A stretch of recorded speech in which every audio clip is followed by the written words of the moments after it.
Salut les Globetrotters! Alors aujourd'hui on va parler de bivouac et je vais te donner 6 conseils pour bien installer ton bivouac, notamment savoir où l'installer de façon à éviter les galères.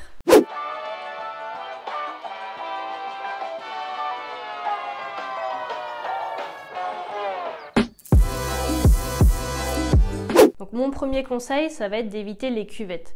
En effet, tu as peut-être déjà remarqué, en montagne, le temps peut changer vraiment très rapidement. Il a beau faire grand ciel bleu, 1 heure après, ça peut être le déluge.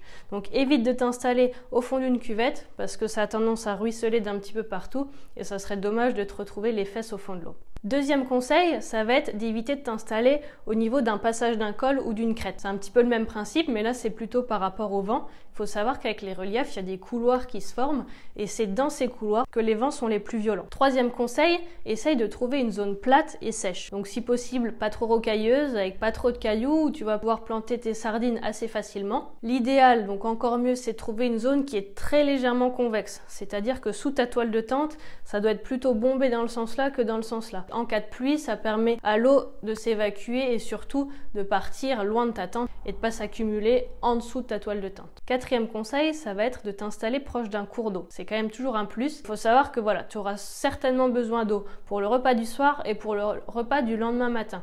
Donc si tu dois te trimballer 2 litres d'eau dans tes gourdes depuis le milieu de l'après-midi en prévision du soir et du lendemain matin, tu vas te charger avec 1 voire 2 kilos supplémentaires. Si tu peux les éviter, c'est toujours un plus. Cinquième conseil, ça va être l'ensoleillement. Donc essaye de privilégier un ensoleillement au moins le soir ou le matin. Si tu arrives à combiner les deux, t'es le roi du pétrole, c'est le top. Mais en général, c'est assez compliqué dû au relief en montagne. L'avantage de l'ensoleillement du soir, déjà tu auras en général un beau coucher de soleil, c'est toujours sympa pendant qu'on mange son repas. Et ça va également te permettre de faire sécher tes affaires. L'avantage par contre de l'ensoleillement du matin, ça va être de pouvoir faire sécher ta toile de tente avant de la ranger dans ton sac. Parce qu'il ne faut pas oublier que toutes les nuits, il y a de l'humidité qui se dépose, donc la rosée. Et donc ce soleil du matin va pouvoir permettre de faire sécher cette humidité et de ranger ta toile de tente sèche dans ton sac à dos. Et enfin, le 6e conseil, donc là c'est vraiment du bonus, c'est pas ça qui va conditionner si tu vas passer une bonne ou une mauvaise nuit, mais c'est de t'installer dans un endroit avec une super vue. Voilà, donc si cette petite vidéo t'a plu, si les conseils t'ont été utiles, n'hésite pas à mettre un pouce en dessous de la vidéo, donc dans le sens là, c'est toujours plus sympa.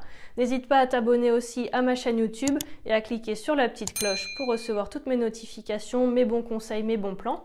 Et si tu veux aller un petit peu plus loin, si tu veux en savoir plus justement sur comment organiser ton trek en autonomie, n'hésite pas à cliquer sur le lien dans la description juste en dessous. J'ai justement écrit un petit guide super complet sur tout ce que tu dois savoir pour partir faire un trek en autonomie.